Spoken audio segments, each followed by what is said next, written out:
Okay, let's move on to Module 2 of our labor force lecture. So in this class, we've spent a lot of time talking about what a perfect market looks like. What does an efficient market look like?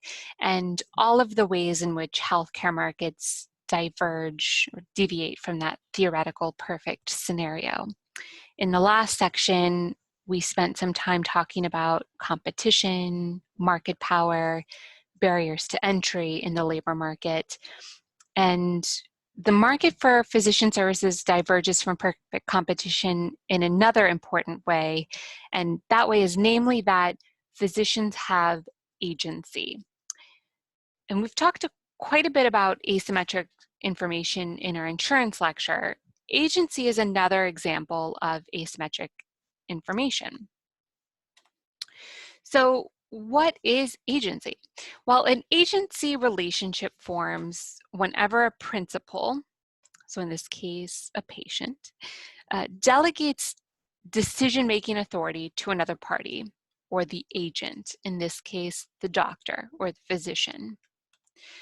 The agency relationship arises in healthcare because the principals or the patients recognize that they're relatively uninformed about the best decisions to make about medication, treatment, surgery, diagnosis, and that they're better off if they have an informed agent like a doctor. Now, in a physician-agency relationship, the patient has more information about his or her health, and the physician, so his or her health meaning how they're feeling, what symptoms they're experiencing, the history, that kind of thing. The physician has more information about the appropriate treatment, assuming they understand the health situation. In that way, agency is related to asymmetric information. Now, the problem here is that depending on how the physician is paid, the physician may have the incentive to overstate the difficulty in treating the patient in order to get more in the way of payment. Now, let's back up for a second and talk about principal-agent models more generally. Principal-agent models come from what is known as incentive theory in industrial organization, or IO economics. And the principal-agent theory has traditionally been used to explain interactions between like managers of a major corporation, who are the agents, and its stockholders, who are the principals. And the fiduciary responsibility of the agent would be to manage the firm in the best interest of the principal.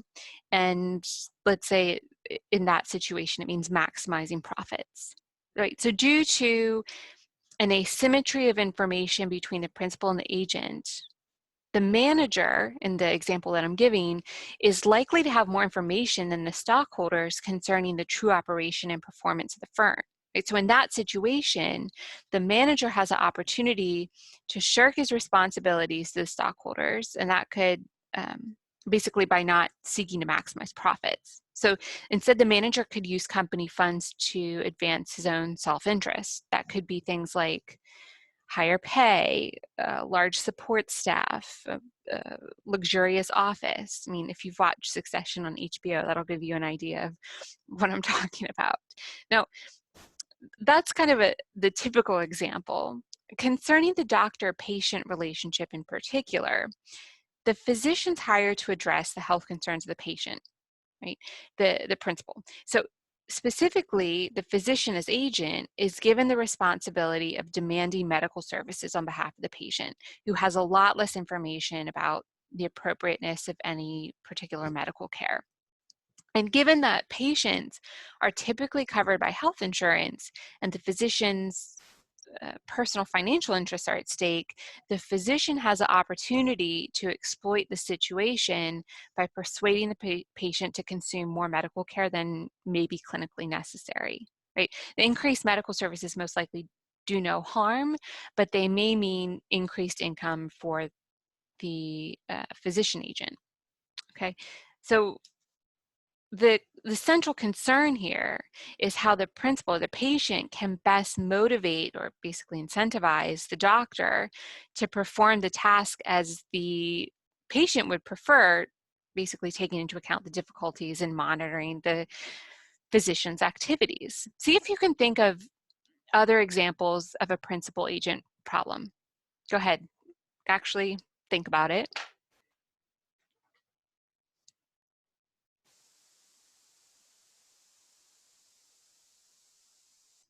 What about a lawyer-client relationship, right? Or a writer literary agent relationship. That's an actual agent, right? Can you think of an example of a perfect agent? What might a perfect agent look like? Think about that for a few minutes.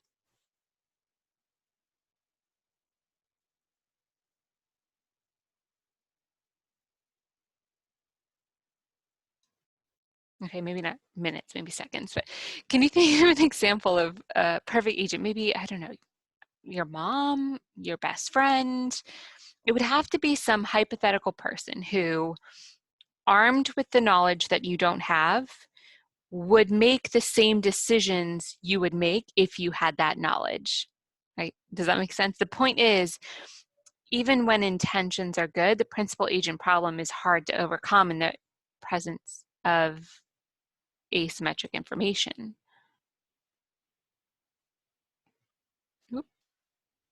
Ooh. Okay, so the problem I just described, where the physician persuades a patient to consume more medical care. Formally, this is called supplier-induced demand.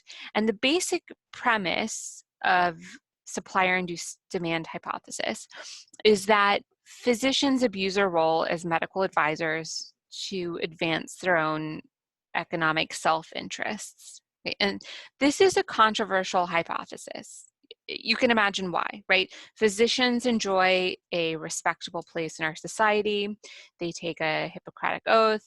We tend to believe that it's a noble profession. So the suggestion that physicians are in some way exploiting their agency is quite unappealing, right?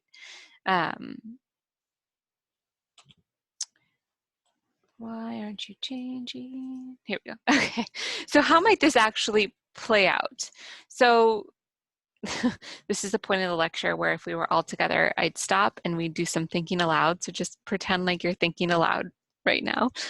This could play out in a number of ways, right? It could be unnecessary surgeries. It could be unnecessary office visits.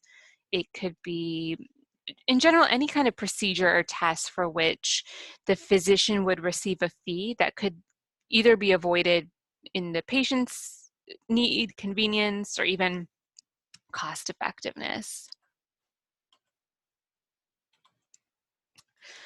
Now, we read a couple of articles when we started the course in lecture one about Uwe Reinhardt, who is a pretty famous health economist. And I like the way that he sums up the problem of supplier-induced demand. He says, the issue of physician-induced demand obviously goes straight to the heart of probably the major controversy in contemporary health policy, namely the question whether adequate control over resource allocation to and within healthcare is best achieved through the demand side or through regulatory controls over the supply side. Basically, he's saying, are healthcare markets functioning according to the standard supply-demand paradigms? If you want to control runaway healthcare costs, should you be focusing on curbing demand, or should you be focusing on how much care doctors are giving out and thus limiting ways in which they induce demand on their own? So why has this been, we've talked a little bit about why it's been such a controversial policy issue, but if it's prevalent, it really has huge consequences for how well markets could be expected to perform in healthcare, right? Because remember, market efficiency happens when the types and volumes of goods and services that are produced are in response to independent consumer demands, not because the supplier is generating that demand on their own, right? But if the physicians aren't the only suppliers of the services, but they're also playing a major role in creating the demand for them, then we can't expect market forces to restrain prices, and we can't expect market forces to allocate resources to produce what consumers truly want, in this case, because they don't know. We would then, if this is the case, have a very strong argument for regulation. So I've been calling this the supplier-induced hypothesis, but does the hypothesis actually hold?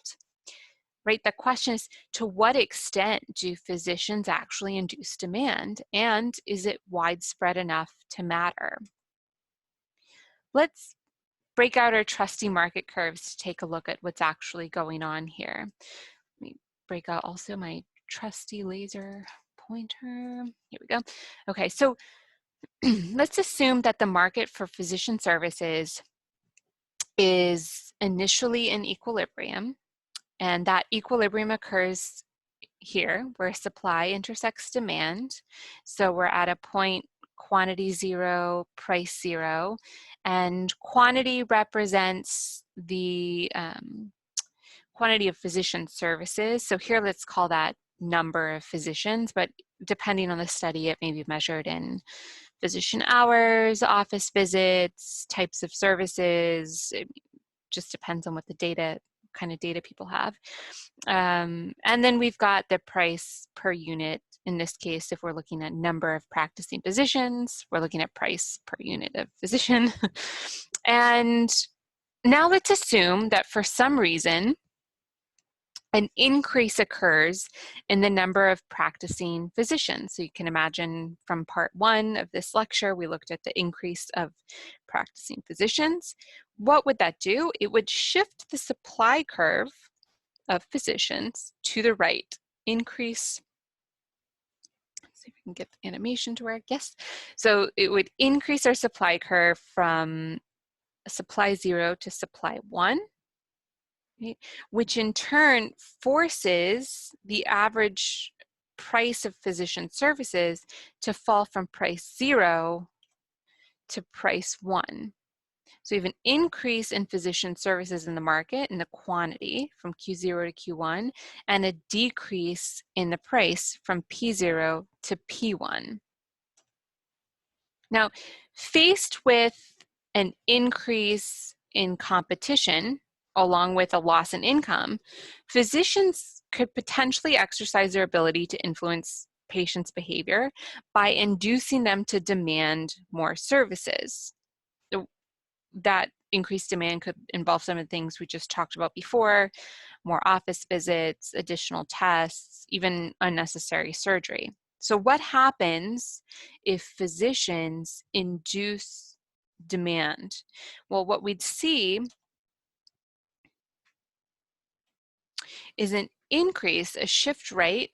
This is an increase in demand, so from D0 to D1. And in the end, would the price increase or decrease? Well, this depends on how far this demand curve shifts out, right? I mean, if we're looking from this second point, it's certainly going to increase. If we're looking from the initial point before the supply of physicians increase, it's unclear. But in the example I've just drawn here, the new equilibrium price and quantity are higher. So quantity is higher because induced demand, and price is higher because the demand shifted out as well. So this is kind of the graphical representation of supply shifting out and then physicians inducing also a demand shift. So to prove that physicians actually do practice supplier-induced demand, we'd need to show that they respond to profit expectations. And there is some evidence that physicians respond to profit incentives, but the problem is it's very difficult to econometrically prove supplier-induced demand for many reasons that I don't have the scope to get into here. But overall, supplier-induced demand may actually be less of a problem than we once thought. And in some ways, it's becoming less controversial, especially because, as we talked about in the last video, financial incentives are changing and capitation payments for primary care becoming more and more prevalent. So there's actually quite a few trends in reimbursement that would make supplier-induced demand less of a problem. Various schemes, pay for performance, macro FFS payments. On the other hand, physician ownership of medical facilities is on the rise. So the book really is enclosed here, but this has been one of the most controversial issues, both in labor market analysis and also in healthcare economic analysis. So again, we're going to pause the video. I may end the lecture module here, and go ahead, take a few minutes and see if you can't answer these questions on your own. As usual, we will discuss them in class on Wednesday.